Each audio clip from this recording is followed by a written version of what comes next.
from there to here.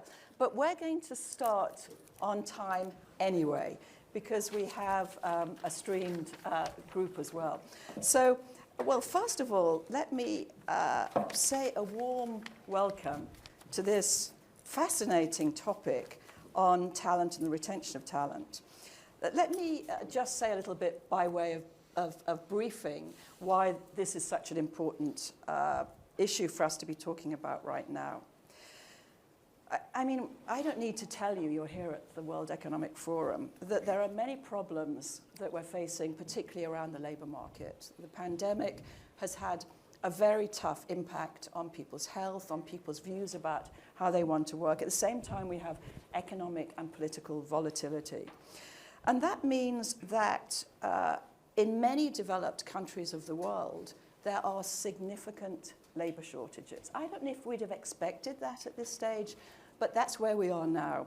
And to give you a sense of that, in the US in November 22, there were 10 million vacancies. Now, that's not just a US figure, by the way. In Europe, 3 in 10 manufacturers say that the lack of labor is creating productivity constraints. In fact, back to the US, in the US manufacturing sector, 1.4 million people left their jobs and have not returned to it. The same, by the way, is true in the UK. So the challenge of attracting and retaining talent could never have been more important.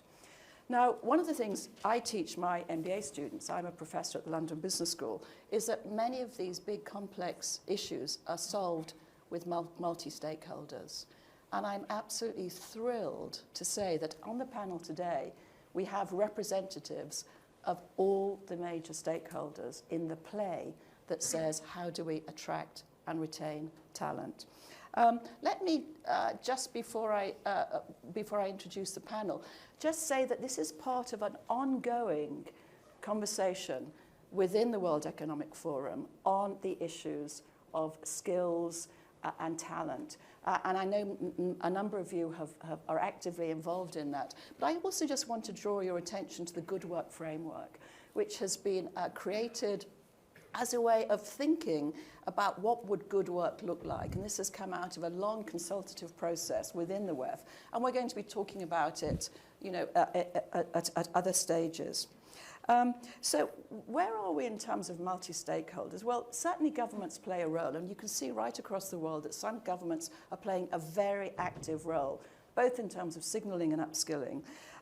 Organizations themselves play a role because it's they who are custodians of human capital in terms of attracting.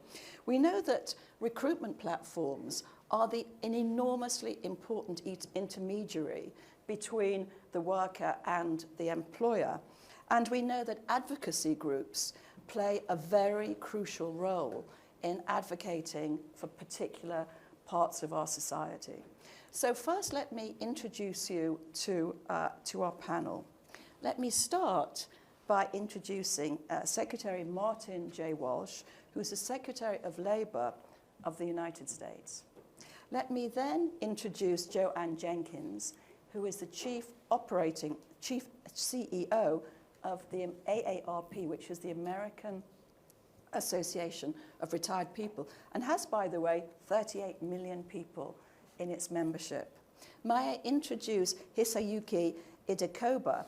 I'm going to call him Deco from now on, who is President and CEO of Recruitment Holdings, one of the largest recruitment platforms in the world, based actually in Austin, Texas, and finally, based in Lisbon, or Porto, in fact, one of the most beautiful places in the world, by the way, Claudia Azevedo, who is the CEO of SONAE, a Portuguese-based organization, but with offices in 50 places around the world. So that's our panel for today.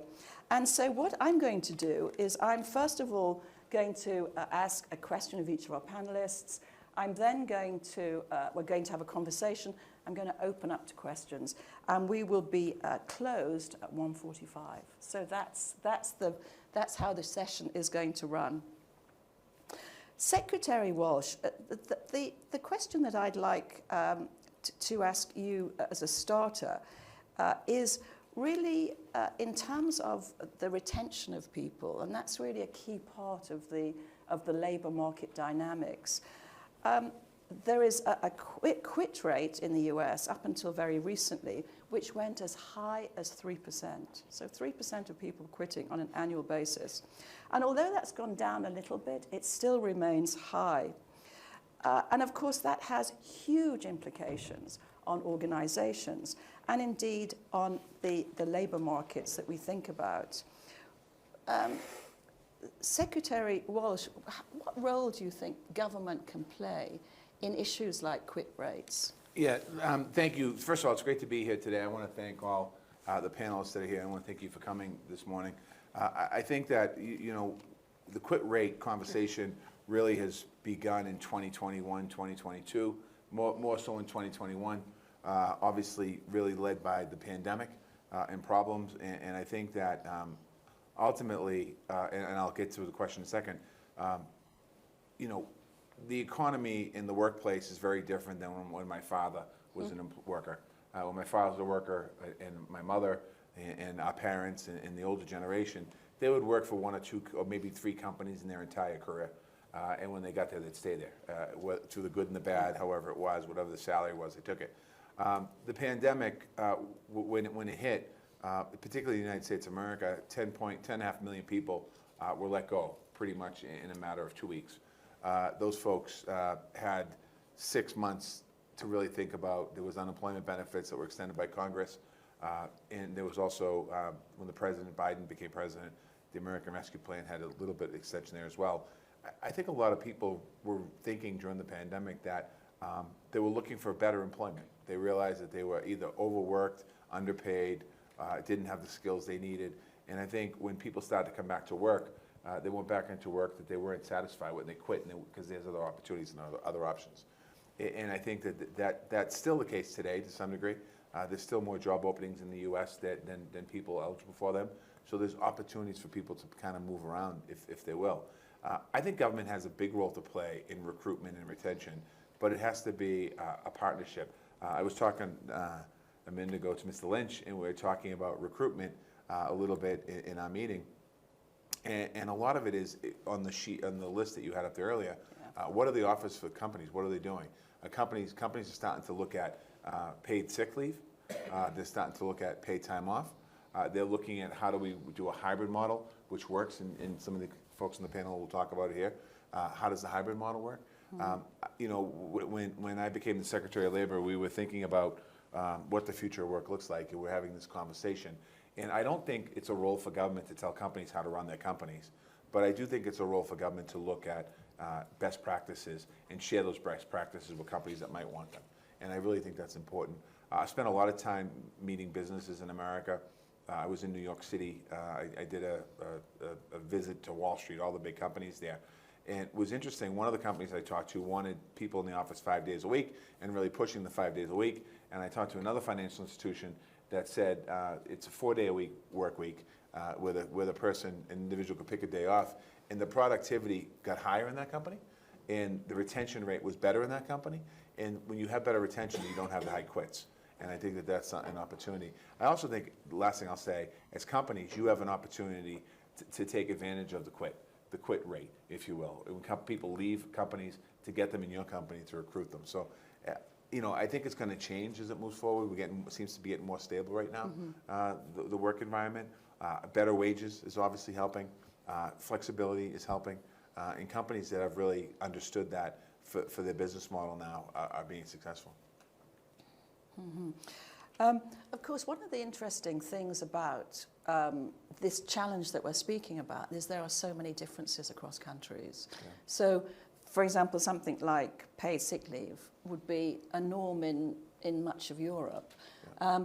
And I'd like us to explore some of that in this panel, because in terms of best practice, one can learn both from companies within a country, but also from other countries. And so that's really why I want the next panelist I want to bring in here is is really to talk about this question of what have we learned? You know, when we take a look across the whole of the workforce around the world, and Deco, your platform has probably more access to what's happening in job openings and how they're working than many others. And I know the data that you've got has already been used by governments around the world. What are you seeing that actually shows any differences between countries when it comes to things like quit rate and mobility? I think the reshuffling or great resignation or whatever people are talking about, you know, we have been seeing that kind of situation all around the world. And Recruit is our global leader in HR technology and business solutions. We are parent to Indeed.com and Glassdoor.com, which welcome 300 million people each month. And we're also a parent to one of the largest staffing agency businesses. So we have a unique data set and a unique view on global labor market. And what we have been seeing is reshuffling, but when we look deeper into details, we saw kind of a little bit different situations. For example, in the US, you know, different industries facing different challenges. On one hand, leisure and hospitality continue to be a major source of job gains. It was actually 30% of job growth in last December in our data. And on the other hand, we saw noticeable pullback of tech industry. Software development job posting decreased 34.3% year on year last month, December.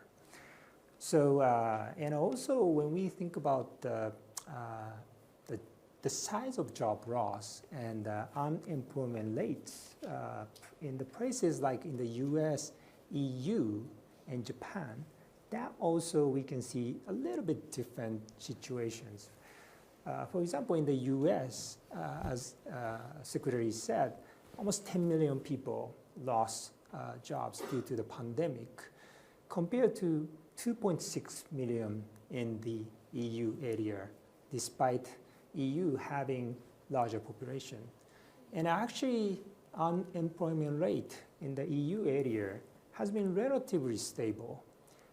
It reached 6.8% in April 2020, and it peaked 7.8% in August 2020, and it's coming down to 6% now. And in the US, it shot up like 14.7% in April 2020, and it's settling back to 3.5% now. And actually in Japan, we saw 1 million job loss due to the pandemic, but unemployment rate has been almost flat for the last 3 years. And people started to talk about reshuffling, redesignation, you know, labor shortage, whatever. But you know, even in 2019, our data, and we have been seeing the labor shortage. Employers are facing challenges to hire people like nurses, plumbers, and you know, the car technicians or trucking drivers, these kind of jobs. Younger generations don't want to do these kind of jobs. They think these jobs are too tough or not cool. And is that true for nurses? I don't know, but it seems it's not popular. But we know these jobs are essential for communities or societies and economies. But most of developed countries don't have a good plan to build a good pipeline for years ahead. And that's really fascinating, and thank you so much for providing that sort of global perspective. Secretary Walsh made two sort of really interesting comments, and Joanne, I'm going to ask you to sort of respond in your answer as well. One is about governments really work best in partnerships, and then the second one was one of the roles of government is to share best practice. Now I know, Joanne, for you, it's been a really frustrating time because we've seen this incredibly tight labour market. I mean, tighter than anyone could imagine. And yet, at the same time, we know that 78% of older workers, some of you in the room would probably go into that category, I certainly would, in the US say that they have experienced age discrimination. And I know that AARP have tried so hard to encourage companies to employ, and when we say old, we're not talking about 70, by the way, we're talking about the over 55s. I know. Actually, the age discrimination is over 40. It's over 40? So in the US. Oh my goodness, that's even more. So US. Joanne, what have you, that's really the question I wanted to ask, really, coming back to Secretary Walsh's point. I mean, what do you think is good practice, and what would you like to see companies doing? Well, I think first and foremost, I think it's so important that we don't judge people by how old they are, that we judge them about the talent and the wisdom and the skill sets that they bring to the workforce. And as has been discussed on the panel here, I think what we see with our members is an increasing participation and wanting to either continue to work in the workplace because they have to, because of financial reasons, or because that's what brings them meaning and purpose in life, and they continue to work. Having said that, we have seen an uptick, particularly in the last 4 to 5 years, of the amount of claims, filings on age discrimination, with larger amounts of people saying they've experienced some type of age discrimination in the workplace to be able to do that. And so, some of the things that we do at AARP, because I always make it a practice that we don't advocate for anything that we're not willing to do ourselves for our own employees. And so I know at AARP we have 4 to 5 generations in the workplace at one time, from 18-year-olds to 80-something-year-olds. We see that having that multi-generational workforce produces better outcomes.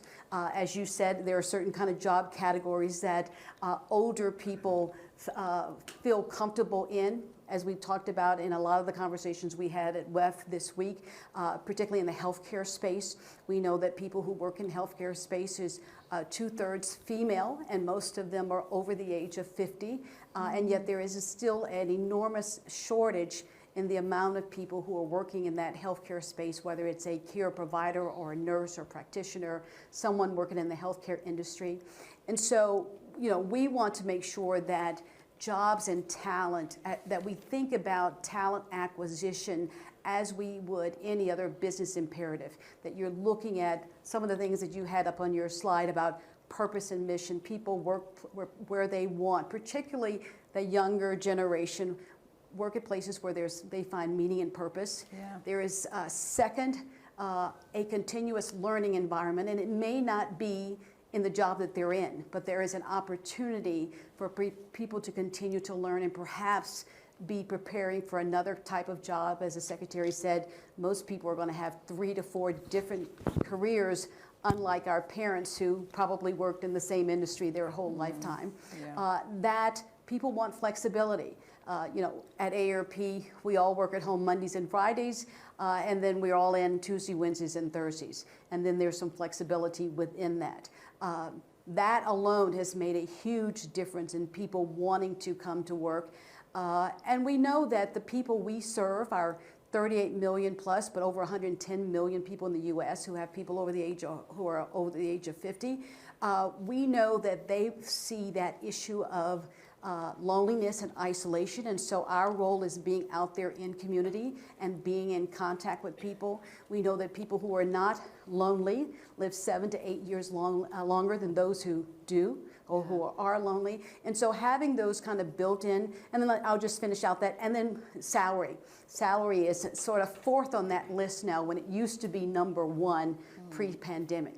Yeah. And so I often look at this as, no, it's not the Great Resignation, it's the Great Reflection, that a lot of people stepped back during COVID and after COVID to say, is this what I really want to do? With such a tight labor market, if I'm going to change careers or do something different, this is the time for me to make that adjustment. And I think that, you know, corporations, companies, organizations who take that acquisition and talent management serious will end up hiring a better employee and also get better outcomes in the workplace and higher returns on investment. Yeah, you know, it seems to me, coming back to the initial point that Secretary Walsh made, that in terms of sharing best practice, I think if we in this panel were to say what the best practices are, and you've just done a fantastic job, Joanne, of actually describing what those are, and it fits very well with the work that the WEF have been doing. But the challenge is, why is it that only some companies do that? Why is it only some companies really? Could government play more of a role there? And so, Claudia, I want to ask you about that, because I know your company has been very much at the forefront of thinking about this. When you thought about what you could do with regard to some of the measures that Joanne has described, why did you do it? And why, when you look at other CEOs, do you think they're not doing it? Okay, thank you very much. I think the way you view an issue sort of frames your thinking and your actions, right? And the way we view it is that companies don't compete with companies. People compete. And people are strategy. And we all know the difference in companies when you have a very good invested person engaged doing their job and not doing their job. So if you think of that as it is, then you think of your people in a very different frame. You were talking about the stakeholders. And a lot of companies, a lot of people view the employees as one of the many stakeholders, and it's probably not like that. It's not like the traditional, human capital inputs. And so when you view that what you need is highly engaged people that perform well, the whole organization works for that.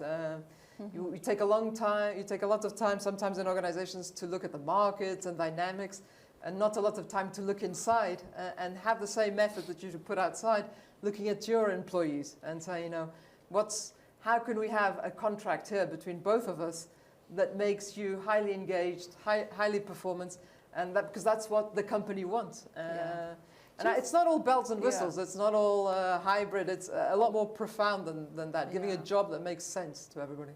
Do you think, do you think that the ownership structure of the organization makes any difference to that? I'm thinking about yours being a family firm, family-owned firm, second generation, third generation? Second. Do you think that it's been easier for you to think about human capital in the long term than maybe a company that's very short term with a different ownership structure? Just when you look at other different, what do you think about that? I think we have the best of both worlds because we're listed on the stock exchange and we have the family that owns 50% of it, so we have the best of both worlds. And I think it's true. We look at it as a long-living company. And so we have a long-term goal. We know that our objective is to leave the next generation better off, but I don't think it's incompatible with having just a public or a listed company. But it's true that when you take a decision and the way that you treat people and the way that you try to engage with them is you're there for the long run, and hopefully people are more engaged. Secretary Walsh, when you talked earlier about sharing best practice, is there anything more, do you think, that a government can do in terms of persuasion? I mean, I don't think a government's role is to tell companies how to run their companies. First of all, I don't think companies will listen, number one. and number two, I mean, I don't know if the trust is there. But I think that as we were thinking about the future of work at the Department of Labor a few months ago, the team was thinking about the future of work when it came to benefits and what that looks like. I was thinking about what do we do when we get beyond the pandemic. And I think to your question earlier, I think it really is about the business model. It's about the management of the company, whether it's about if they're a year ago there was a big push to recruit and retain people. I don't know if that urgency is still there today, but it was there a year ago. And I think the companies that are smart, that the leaders of those companies that are smart, that understand that they don't want to go through that again by having to retrain or reskill the workers and have this revolving door, we'll do more to keep people. Yeah. And I think that as I go around talking to CEOs of companies, I haven't really done it this week here yet, but I intentionally go around and meet with businesses, and I just hear what their practices are, and I try to share those practices with companies, other companies, if they're willing, if they want to know about it. There's been a lot of buzzwords: great quit, great resignation, whatever it is, quiet quits. I mean, there's other stuff.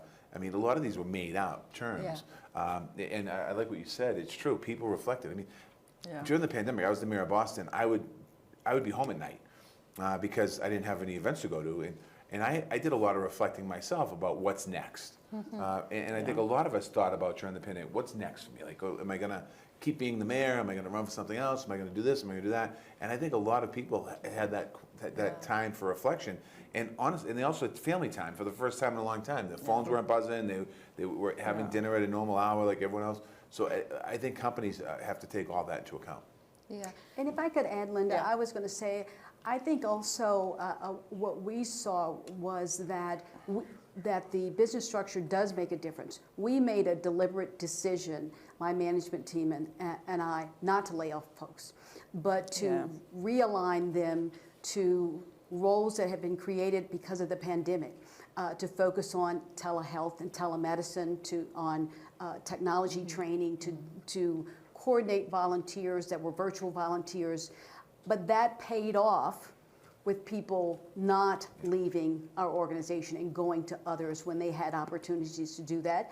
And I think that sort of shows that, spirit of community within the AARP workforce, that, hey, we cared about them and we took that upon. Whereas if I were in a private sector, I probably could have easily cut 20% of the workforce just to cut during that 3-year period and then hire people back. But again, having to retrain and onboard new people all over again is at a much higher cost than it was in keeping people on staff. That's absolutely the case, Just to, the pandemic also in Europe, people stayed working. They got paid. In America, we laid them off. And I think when we talk about sharing best practices, right now, what I'm doing as in labor is looking at the apprenticeship model in Europe because it works to prepare workers. So again, it's about taking the ideas that are happening, and I think that the challenges that we're all facing, I think the people here in this room, some of you are thinking, well, I don't have a great quits, I don't have a resignation, I don't have I don't have all this stuff going on. So it's been very different the way we handle the pandemic. You're right. I mean, I didn't lay anyone off in City Hall either. I mean, I could have laid off bus drivers, things like that. Other places did. Now they're having problems because they were bus drivers. They were making a little over minimum wage, and they found other jobs, and now they're having problems. So again, that's about how do you treat your workers. Before I'm going to going to open for questions in a moment, but before I do that, Deke, I wanted to give you an opportunity because you've talked about the level you've talked about the data at the level of the macro data around countries. But if you look at company-based data, do you see, coming back to the question I asked Claudia, do you see there's any reason why some companies seem to be better at retaining than others? I mean, what do you think are some of the key aspects there? Yeah, I think, I was actually, taking the data, but 10 years ago in the US, just 4% of job postings had a salary information. So 10 years ago, people were applying jobs even they didn't know how much they were going to get. So, but now it's 80%. And of course, California and New York, governments are forcing to disclose it. But I think transparency is becoming to be a very important thing.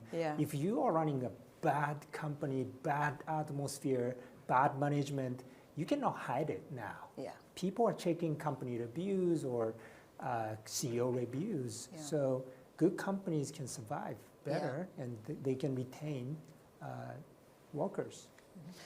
So where are we with this conversation? Well, we've looked at the importance of sharing best practice. We've thought about some significant differences actually across countries in terms of the labour market strategies and indeed what companies are doing. We've looked at some groups like the over 55s or over 50s who are not being represented adequately. And we've looked at, from Claudia's perspective, about how do you build a company that's doing the things that we know make a significant difference to retention. I want to open up to the group now, because we still have a little bit of time. Now this, by the way, is a single sentence question. These are not observations, much as we would love to hear observations. This isn't the moment for them. So only put your hand up if you're prepared to ask a single yes. And do you want to say who you are? Oh, sure. Thank you. Hi, my name is Lauren Shum. I'm actually from Boston, so hello, Mayor. How are you? My question is, for all the panelists, how have you considered the gender aspect of attracting talent? And the little preface to it is, there's 50 years of US Census data that demonstrates that the more women enter industry, the lower the salary goes. And as you mentioned, salary is... Yeah, that's Claudia's work, yeah. Maybe not the primary concern, no, but flexibility is, and often women take jobs that are greater flexibility because whether this should be or not, they are still taking on the greater house care burdens. Yeah. And sometimes these jobs that are higher flexibility are lower salaries. So I'm just curious about the gender aspect. And that's a very good observation, and it's absolutely held out by data, which is as a profession becomes feminized, the salary goes down. Let's hear the second question before because that's a great question, isn't it? Yeah. What's our second question? And if anybody, does anyone else have a question? No? Hi, I'm Dr. Rai of the Values Compass and the BBC, and I know Lynda very well, so thank you for this opportunity, Lynda. My question was that each of you, from your perspective, from your own perspective, do you use values to attract young talent? And if so, which one have you found to be most important to them? Okay, those are two great questions. Thank you. Shall we look at the gender question first? You know, as you say, how does that, we haven't really spoken about gender as part of this panel, but there may be something that a number of you would want to comment on. Who would like to start? I'll start. That? Yeah. I was going to say, so we are very fortunate that we have a female CEO. Our board chair is a female, and 60% of my leadership team is female. And I think are they well paid? They are. I think they're very well paid. I think they're top of the salary line in the nonprofit sector. So I'll leave it there.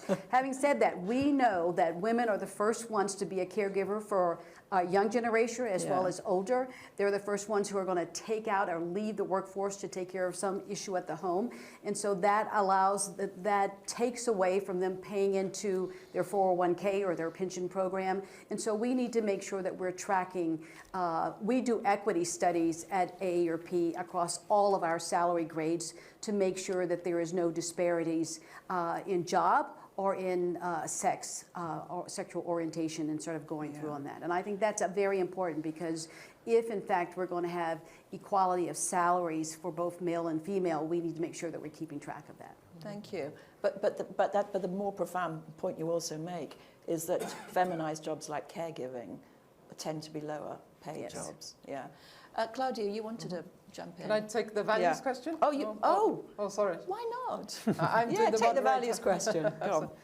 No, I think that the values, people have to value how authentic your company is, because we've seen now in the couple of last weeks that people are being fired a lot in huge quantities and in very most aggressive, extraordinary ways. Yes, in the extraordinary panel were ways. talking about their experience before we came in, and I probably, with Chatham House rules, can't tell you any of the things they said. But there's some pretty awful things happening right now in terms of people being fired. So with companies that maybe 6 months ago said they had huge values and they value, and then suddenly they fire everybody, 10,000 people or 5,000 people on Zoom calls or whatever. And so the values have to be there, they have to be authentic. And I think you have to, it's like a minimum standard to work in a company. And I think that is, in our case at least, that works a lot as attracting. It's not to pay less, it's not to do, it's just like a minimum that to be decent. And we're talking about laying off people. And it also helps me as a CEO when we had the lockdown. For me, it was very easy to say, I'm not going to lay off anybody. Because I know that's the values that will be there, and they've been there for 50 years and will be there for the next 50 years. So the value question is, I think people abuse it in forms that are sometimes not authentic. And Secretary the Walsh. pay equity question, I think a couple things. Number one is in Boston, 51% of households are led by women. Yeah. And when you have a gap in pay equity, you have a problem with poverty, maybe, in situations of raising a family. That's the big issue when it comes to pay equity. Secondly, in the city as well, billions of dollars in lost revenue in that pay equity question. And if you take that across 50 states in the United States of America and maybe across the globe, that's hundreds of billions of dollars of lost revenue that can be re-entered into the economy, something that's also an issue. Childcare, lack of childcare. When I say 51% of women lead the household in the city of Boston, that means childcare is really important to them because they are the primary breadwinner in that family, earner in that family. So you have to really think about that. This has come up now in my conversations today 4 times of pay equity with women, and it's a big issue. And one thing I always say, when I was a legislator, I voted on pay equity I think 4 or 5 times, and that's great. It's time to stop voting on it.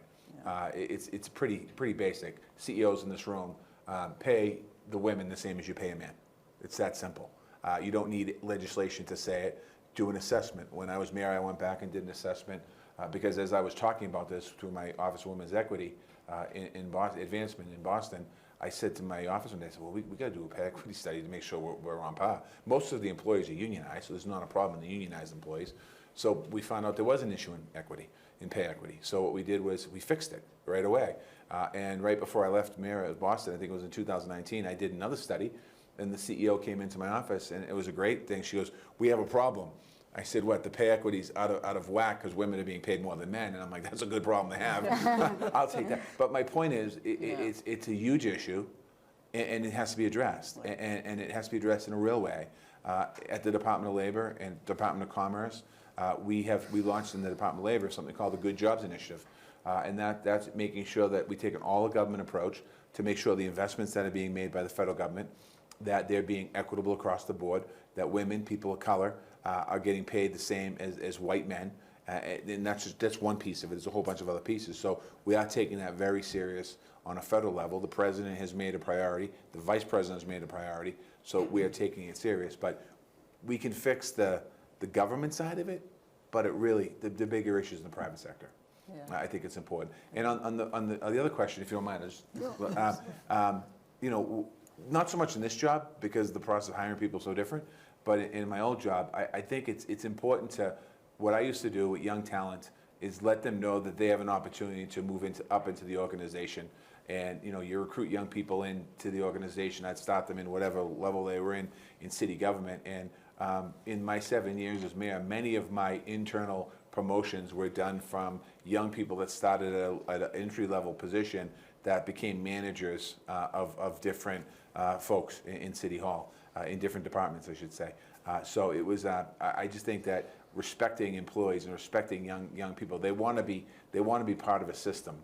And if you just let them know that if they work hard, they have an opportunity, and they see other people advance, then that promotes a lot of goodwill and a lot of happiness in the workforce. Yeah, that comes back to your point, Claudia, doesn't it? Because authenticity is about seeing how people are behaving. Teko, I wondered if there's either one of those questions that you wanted to jump into. Yeah, so the pay equity thing, we have been checking our subsidiaries' pay equity. Actually, the measurement is one challenge in many countries. Many different countries have different situation. So first challenge is the measurement, and I'm sure most of small businesses don't have a good measurement. But for sure, most of companies have uncomfortable fact that pay equity is not great. And so the next challenge will be the transparency again. Yeah. So I think what we can do as a private company is to ask people to be more transparent, and even if it's not a comfortable reality or fact, I think we need to start from the measurement and being more transparent. That's the only way to fix these challenges. One thing we did in Yeah. Boston, we did something called the 100% talent compact, where we get 200, it was 100, we ended up getting 200 plus of the largest companies in the city of Boston to give us their pay data anonymously, Yeah. and we did an assessment. And ironically, as they gave the data, they were part of the conversation, they started to deal with the issue of pay equity in their own firms because they realized that there was a pay equity. Because Yeah. a lot of people don't know the pay equity is there. Yes. They're not searching the data. So they gave us the data, and then all of a sudden now they're responding. And not only just with pay equity, but also making sure their representation on the boards, women, making sure that we have CEOs now, more CEOs, not enough, but more CEOs of big companies in Boston, which are national companies that are women. All of those things make a difference because women make up 50% of the workforce. So we should share 50% of the CEOs, 50% of the boards, 50% of all the things that we have. Yeah. I'm so sorry. I think we're moving towards the end of this session. It's sort of flown by, hasn't it? Who can believe it? I've just got a couple of moments to summarize. I'm going to just see if this is a fair summary of what I think we've been saying. I mean, for me, the real pieces that have come out of today's conversation is that if you take a look at what we were doing at the WEF maybe a decade ago, we didn't have the data that we've got now. And each one of you, in your own way, has described how important it is to collect data on issues like this, and if you can, to make that data public, or at least to have some sort of transparency. So that seems to be really important because that helps people make choices about where they want to work and how they want to work. It seems to me that after all these years, we have a pretty good idea of what best practice is, don't we? I held up before the good work framework. Honestly, it's as good as anything else. I mean, I think we know why people stay at organizations. So the challenge really is not, do we know why they stay? Yes, here it is again. Yes, we do. But how do we actually make it work? And I think what we've heard today is some really interesting observations about the role that the CEO can make, perhaps the role that at the sort of structure of the organization can play, the role that government might play, the role that organizations like yours, Joanne, that make a huge difference to how companies interact with various sectors, and of course the importance of data. So I just wanted to say, this being an early session within the WEF week, that this question of skills and talent and labour shortages is something that's coming up right through the week. So I hope that both those of you who are joining us online and those of you who are in the room will continue to think about this important issue and maybe come along to some more sessions and indeed download and take a look at, there it is, the Good Work Framework. Because actually when we started at the WEF, we didn't know what the Good Work Framework is. I think we all know that now. So that's not, we don't really have to talk about that anymore. I think the sessions that we have now are, how do you make it work? So thank you so much to our panel today to really give us inspiration about how we make it work. Thank you. Thank you. Thank you. Thanks.